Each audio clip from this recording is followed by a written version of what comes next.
Curious minds में मौजूद हूँ एक जंगल में। वन क्षेत्र है, लेकिन वन क्षेत्र का ये भाग जो है, यहाँ पर जो डोमिनेंट पेड़ की प्रजाति है वो ये ब्रॉड पत्तियों वाला पेड़ है। देखिए मेरे हाथ को कंपैरिजन के तौर पर देखिए कितनी ब्रॉड पत्तियां है इसकी। इससे ही ये पेड़ जो है वो पहचान में आ जाता है। ये है टेक्टोना ग्रैंडिस, जो इसका साइंटिफिक नाम है। इसको हम साग, सागौन इन नामों से जानते हैं भारत में। टीक वुड ट्री भी इसको कहा जाता है। टीक ये नाम सुनकर ही हमारे दिमाग में जो है साग, ये इसकी लकड़ी की जो खूबियां है, जो कमर्शियल वैल्यू है, वो ध्यान में आता है। लेकिन इसके ऊपर छोटे सफेद रंग के फूल भी आते हैं।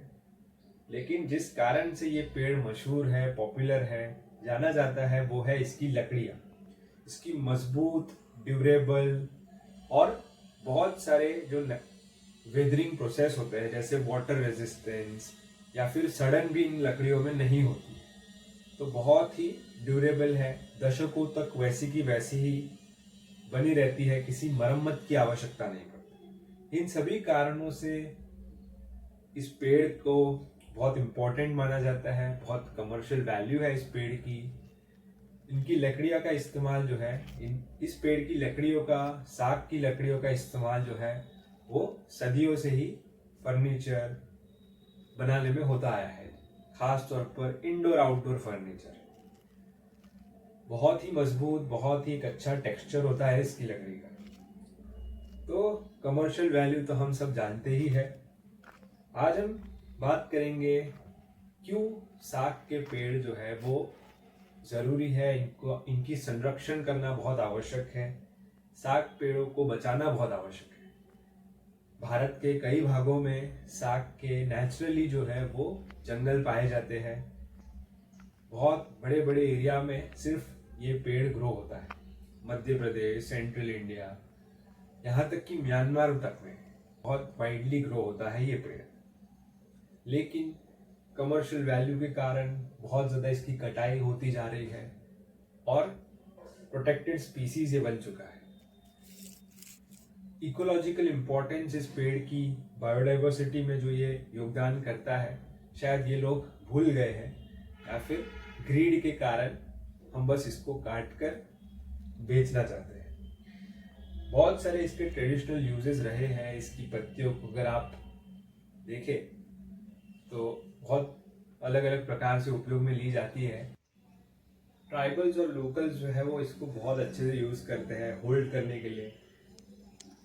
पेपरी ये जो पत्तियां है इसकी, और साथ ही पेड़ को आप देखिए, बहुत ही बड़ा डेसिडियस पेड़ है ये, और सफेद फ्रेग्रेंट छोटे इस पे फूल आते हैं। बहुत सारे बटरफ्लाईज को ये अट्रैक्ट करता है फ्लावरिंग सीजन के दौरान। मैं आपका ध्यान जो है इसकी कमर्शियल वैल्यू से हटा करके इकोलॉजिकल और बायोडाइवर्सिटी में जो इसका योगदान है उस पर लाना चाहता हूँ। तकरीबन 190 इंसेक्ट्स जो है वो डायरेक्टली इनडायरेक्टली इस पेड़ पर डिपेंडेंट है। हाइब्लिया पुरिया नाम का एक मॉथ है जो इन पेड़ों के साथ एसोसिएट किया जाता है, क्योंकि इनके जो कैटरपिलर्स होते हैं इनकी पत्तियों पे फीड करते हैं बहुत विग्रेसली, तो बहुत नुकसान पहुंचता है साग के पेड़ों को इन मॉथ से। ऐसी बहुत सी इंटरेस्टिंग इंफॉर्मेशन आपको साग के बारे में पता चलेगी जब आप इनको नजदीक से जानोगे। खास बात है कि अगर आप इसकी पत्तियों को जरा मसलेंगे अपनी मुट्ठी में, रब करेंगे अपने हाथों में, तो एक लाल रंग निकलता है। आपका हाथ जो है वो लाल हो जाएगा। आप जरूर करके देखिएगा।